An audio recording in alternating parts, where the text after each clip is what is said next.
fihi yaumun taballahu fihi ala qaumin wa yatubu fihi ala qaumin akhirin.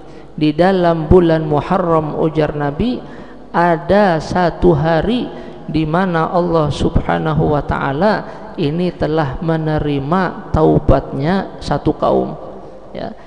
Dan Allah akan menerima di dalamnya taubatnya ini kaum-kaum yang lain.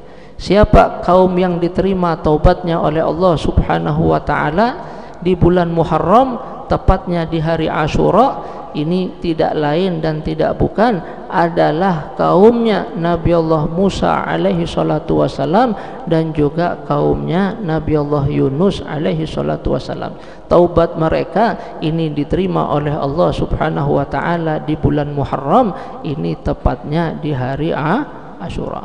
Nah, jadi memang hari Asyura ini di dalamnya itu terdapat dua kejadian ini yang bertentangan, ya.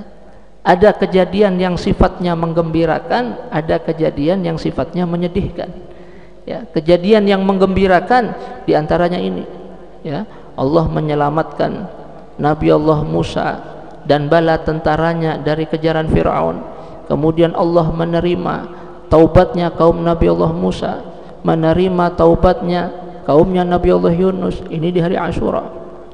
Tapi di satu sisi di hari Asyura juga terjadi kejadian yang sangat menyedihkan, yaitu kejadian terbunuhnya Sayyidina Husain, cucu baginda Nabi Sallallahu Alaihi Wasallam.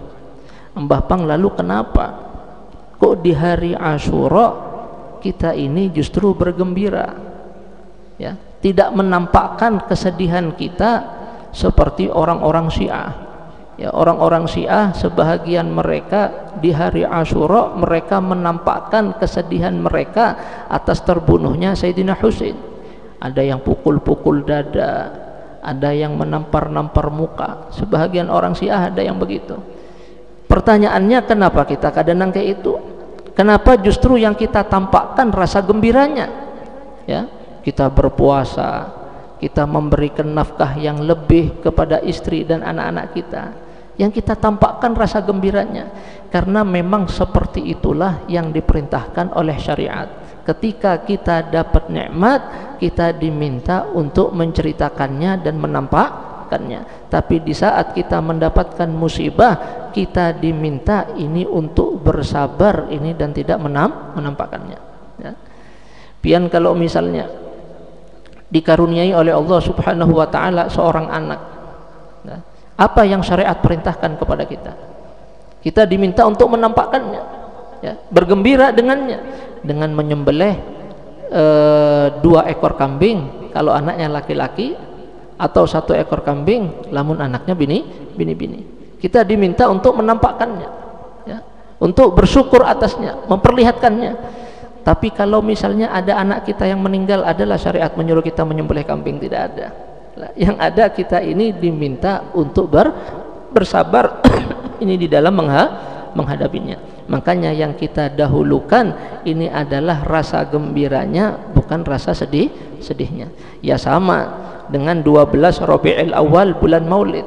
12 Rabiul Awal bulan Maulid itu bukan hanya terjadi kejadian lahirnya Nabi, tapi 12 Rabiul Awal ini juga menjadi peristiwa meninggalnya Nabi. Ada yang menggembirakan, ada yang menyedihkan. Lalu kenapa kita justru bergembira, bukannya justru bersedih dengan meninggalnya Nabi? Ya, karena seperti itulah syariat memerintahkan kita. Bila kita dapat nikmat, kita diminta untuk menampakkannya. Tapi begitu kita mendapat musibah, syariat menyuruh kita untuk bersabar, menyerahkannya, mengikhlaskannya karena Allah, menyerahkan segalanya, memasrahkannya kepada Allah Subhanahu wa ta'ala. Itu makanya kenapa nang kita dahulukan ini rasa gembiranya, ini bukan rasa sedihnya.